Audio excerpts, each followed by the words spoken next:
Para primer Nefi 16:22 vamos a entender el contexto de la importancia de las escrituras de Isaías. Y justamente ahora nos vamos a ir a conocer un poco del contexto en que Nefi estaba enseñando a sus hermanos estas escrituras. Cuando sus hermanos conspiraron contra Nefi e incluso en esta ocasión intentaron matar a su padre, después de que pasaron toda la experiencia en esta parte del viaje, Nefi les compartió, acerca de las escrituras de Isaías a fin de que ellos pudieran cambiar su corazón. Y primero nos hace una explicación Nefi de por qué, está acudiendo a ellas. Dice: "Y ciertamente él mostró a los antiguos profetas todas las cosas concernientes a ellos, y también mostró a muchos tocante a nosotros", hablando de Nefi y sus hermanos. "Por tanto, es preciso que sepamos lo que a ellos atañe, porque está escrito sobre las planchas de bronce. Y aconteció que yo, Nefi, les enseñé estas cosas a mis hermanos, y sucedió que les leí muchas cosas que estaban grabadas sobre las planchas de bronce, a fin de que supieran acerca de los hechos del Señor en otras tierras, entre los pueblos de la antigüedad". Esto está en primer Nefi 19, 23 y 24. Y aquí vemos que Nefi está utilizando las escrituras del Antiguo Testamento con el propósito de poder ayudar a sus hermanos a ablandar sus corazones. Ahora, ¿qué sucede? Que les comienza a citar las palabras de las planchas de bronce, que contienen lo que hoy conocemos como el Antiguo Testamento hasta la época en que ellos salen 600 años antes de Cristo de Jerusalén. ¿Por qué cita estas palabras? Bueno, vamos a ver. Cuando avanzamos en 1 Nefi 19, 23 al 24, dice así: "Y les leí muchas cosas que estaban escritas en los libros de Moisés, pero a fin de convencerlos más plenamente de que creyeran en el Señor su Redentor, les leí lo que escribió el profeta Isaías, porque comparé todas las escrituras a nosotros mismos para nuestro provecho e instrucción". Primero, nos aclara Nefi, o nos reafirma, les está dando escrituras del Antiguo Testamento, pero para convencerlos más en Cristo les habla de Isaías. Recordemos que Isaías habla en lenguaje mesiánico. Esto quiere decir que él nos acerca hacia el conocimiento del Mesías, y además aplica las escrituras a ellos mismos. Si solamente leemos historia o solamente leemos principios, realmente no estamos aprovechando todo el potencial. El potencial viene cuando la escritura se relaciona a mi vida, a mis situaciones específicas, y mientras más específicas mejor. Dice en el 24: "Por tanto les hablé diciendo: escuchad las palabras del profeta, vosotros que sois un resto de la casa de Israel, una rama que ha sido desgajada. Escuchad las palabras del profeta, que fueron escritas a toda la casa de Israel, y comparáoslas a vosotros mismos, para que podáis tener esperanza, así como vuestros hermanos de quienes habéis sido separados, porque de esta manera es como el profeta ha escrito". Reafirma, hay que aplicar la escritura a nosotros mismos, buscar estas situaciones cotidianas de familia, trabajo, desarrollo personal, en donde la escritura tome sentido para mí y una aplicación. No es lo mismo decir, la parábola del buen samaritano nos enseña a amar a otros, a decir quiénes son las personas a las que puedo servir hoy.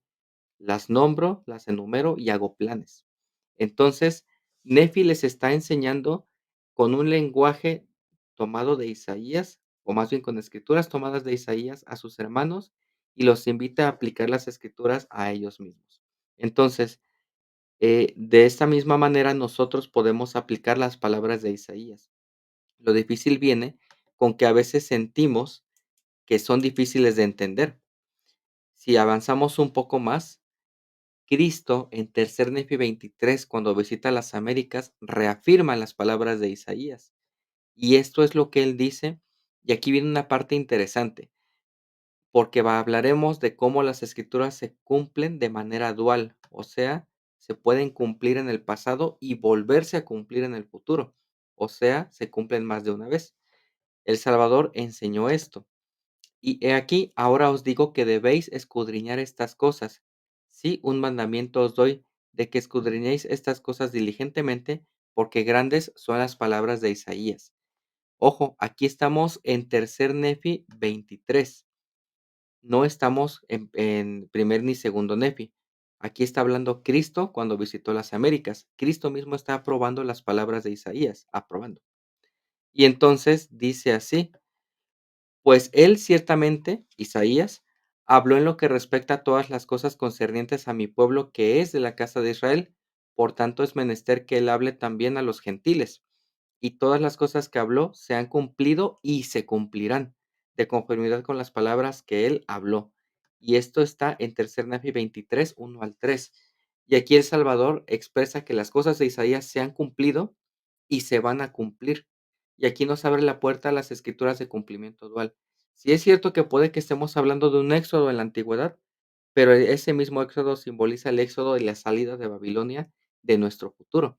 Sí es cierto que tal vez se hable de la ciudad santa y pensemos en Jerusalén en la antigüedad, pero esas mismas escrituras pueden aplicar para el cumplimiento de la creación de Sión en el futuro. Entonces, conociendo esto, conociendo la importancia de aplicar las escrituras a nosotros mismos y sabiendo que estas escrituras en uno de los momentos más complicados con Nefi y sus hermanos, hablando el corazón de sus hermanos, entonces vemos la importancia de poder estudiar las palabras de Isaías. Y avanzando en ellas, nos vamos a encontrar nuevamente en primer Nefi 20, 1 al 2.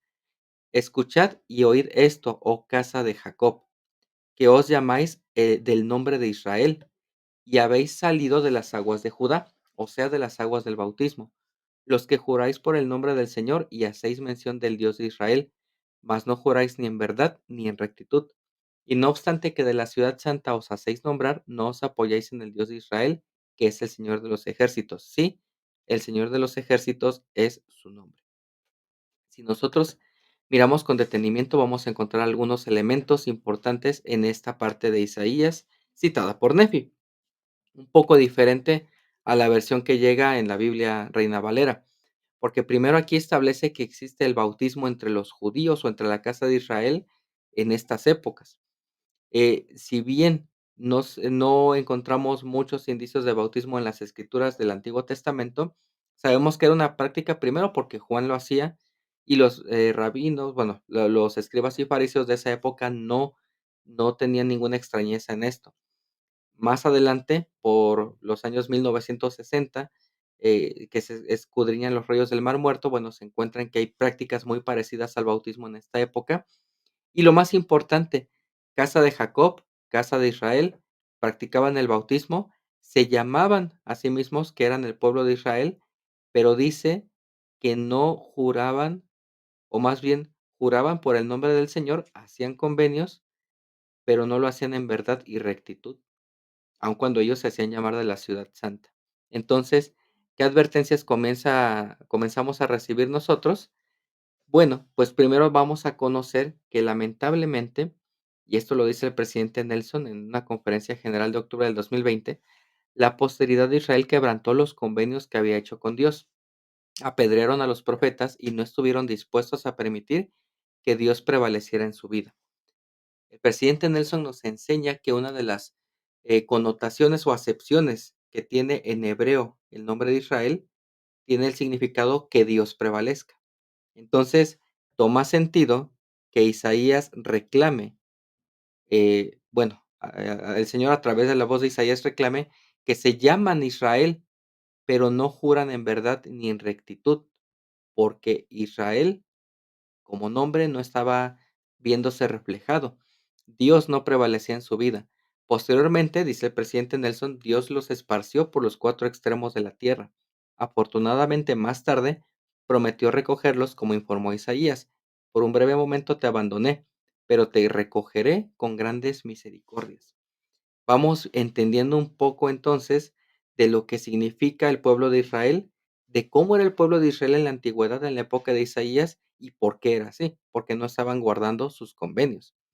Si avanzamos, en la misma conferencia general, mismo discurso, dice el presidente Nelson, teniendo en mente la definición hebrea de Israel, vemos que el recogimiento de Israel adquiere un significado adicional. El Señor está reuniendo a aquellos que están dispuestos a dejar que Dios prevalezca en sus vidas. El Señor está recogiendo a aquellos que elijan dejar que Dios sea la influencia más importante en su vida. Apliquemos esto a nosotros mismos. ¿Cómo nosotros podemos permitirle a Dios que prevalezca en nuestra vida y que sea la influencia más importante? ¿Cómo están nuestras prioridades de vida? ¿Qué es lo que pongo en primer lugar? ¿Qué es lo que está ocupando más tiempo mi mente? Si bien es cierto que nosotros tenemos muchas actividades en nuestro día a día, por ejemplo, tenemos trabajo, escuela, que es donde más tiempo pasamos según nuestra edad. También es cierto que el Señor cuando enseña acerca de la levadura, nos enseña un principio, la levadura es muy poca, pero esa sustancia leuda toda la masa. Entonces, el evangelio, si bien no vamos a estar 24/7 en la iglesia, sí, lo que nosotros aprendemos de él de manera constante debe influir y dar, directriz a toda nuestra vida. Debemos dejar entonces que el Señor prevalezca. Si continuamos, vamos a explorar un poco más, en el libro de Mormón. En el capítulo 21, 15-16 de Primer Nefi dice: "Porque puede una mujer olvidar a su niño de pecho al grado de no compadecerse del hijo de sus entrañas, pues aun cuando ella se olvidare, yo nunca me olvidaré de ti, oh casa de Israel, pues he aquí, te tengo grabada en las palmas de mis manos, tus muros están siempre delante de mí". Suena muy especial, muy bonito que el Señor se exprese así de Israel. Le dice que las entrañas rebosan de amor por ellos y dice que los tiene grabados en las palmas de sus manos. ¿Qué significa esto? En Zacarías, se dice: "Y le preguntarán: '¿Qué heridas son estas en tus manos?', y él responderá: 'Son aquellas con las que fui herido en casa de mis amigos'". Para Cristo e Israel, aquellas personas que permiten que Dios prevalezca en sus vidas son sus amigos. En la parábola del buen samaritano, por ejemplo, Cristo, es representado por el samaritano que ayuda al hombre que está medio muerto, que representa a la humanidad, y de repente hace un acuerdo con un mesonero y le dice: "Cuídamelo, yo te pagaré todo a mi vuelta". ¿Qué persona dejaría un cheque en blanco con una persona desconocida que administra un mesón o un hotel? Nadie, ¿no? Sin embargo, el hecho de que haya ocurrido ejemplifica que había una relación especial entre el samaritano y el mesonero. Cuando nosotros servimos en la obra, cuando dejamos que Israel tome parte de nuestra vida, es decir, que Dios prevalezca, estamos siendo amigos del Señor. Y de esa forma, Él nos tiene grabados, dice, en las palmas de sus manos, porque la expiación que Él hizo está ahí presente en nuestra vida. El sacrificio que Él hizo, el dejarse clavar, está presente constantemente en nuestra vida y esa es una promesa para la segunda venida. Nuevamente, Isaías habla en lenguaje mesiánico, que podrán reconocerlo por las marcas en sus manos. Más adelante, el presidente Nelson vamos a aprender que nos dice así: "Cuando hacemos un convenio con Dios, abandonamos el terreno neutral para siempre.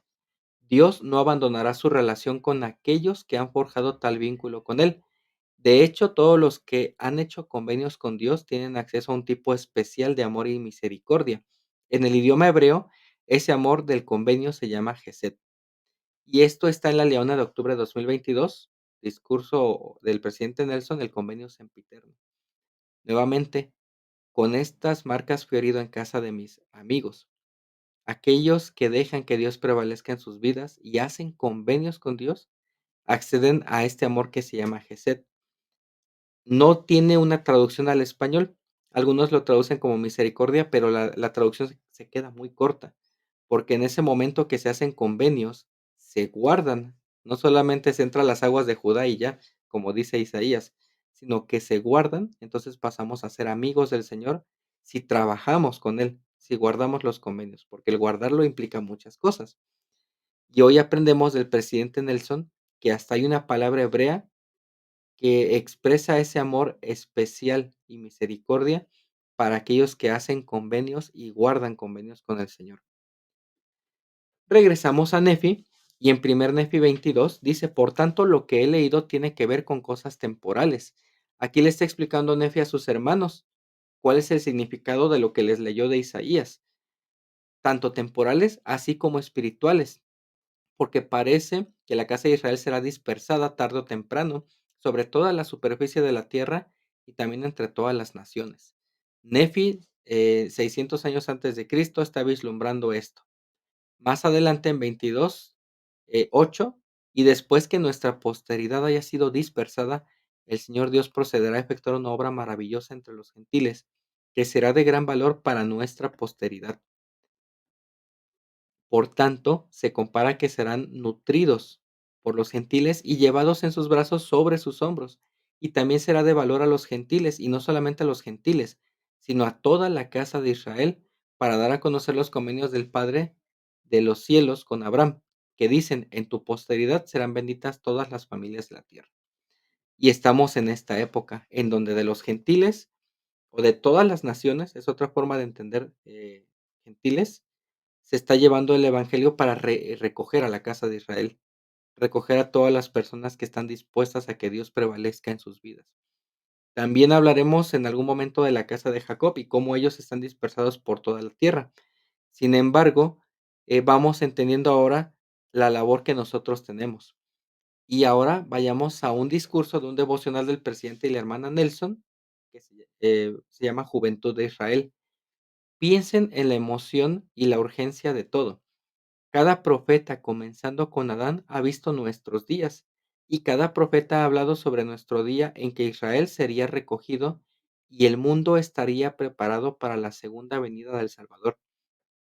Énfasis, nuestro día, le habla a esta generación donde Israel sería recogido y el mundo estaría preparado para la segunda venida del Salvador. Piensen en ello, continúa.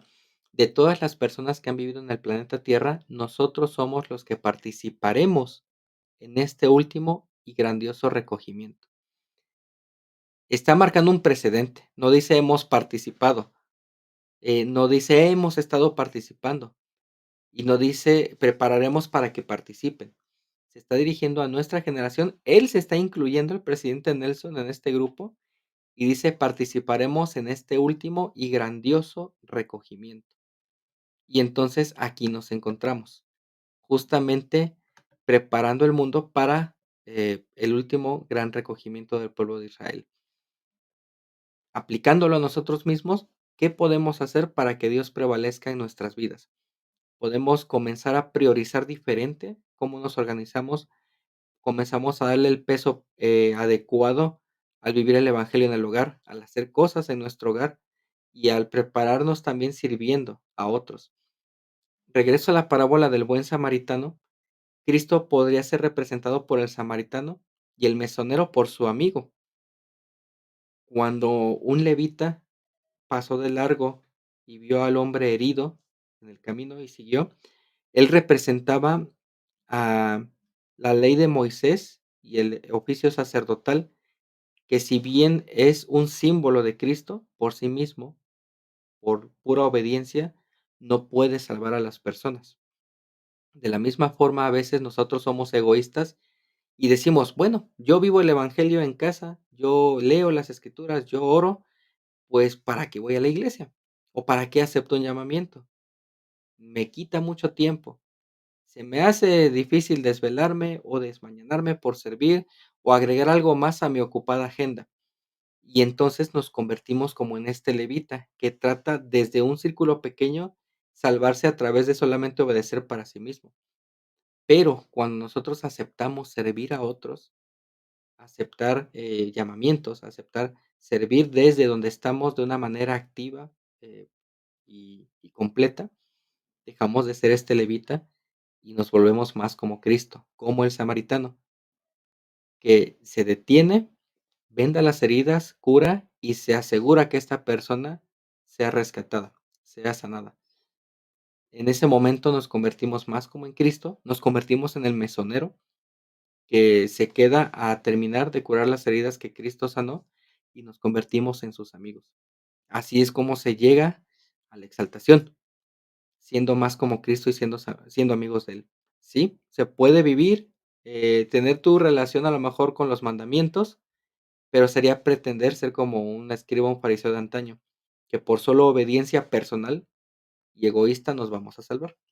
Entonces, apliquemos esto a nosotros mismos y renovemos fuerzas para poder seguir adelante y que cuando Cristo venga y veamos las marcas en sus manos, se pueda dirigir a nosotros como amigos.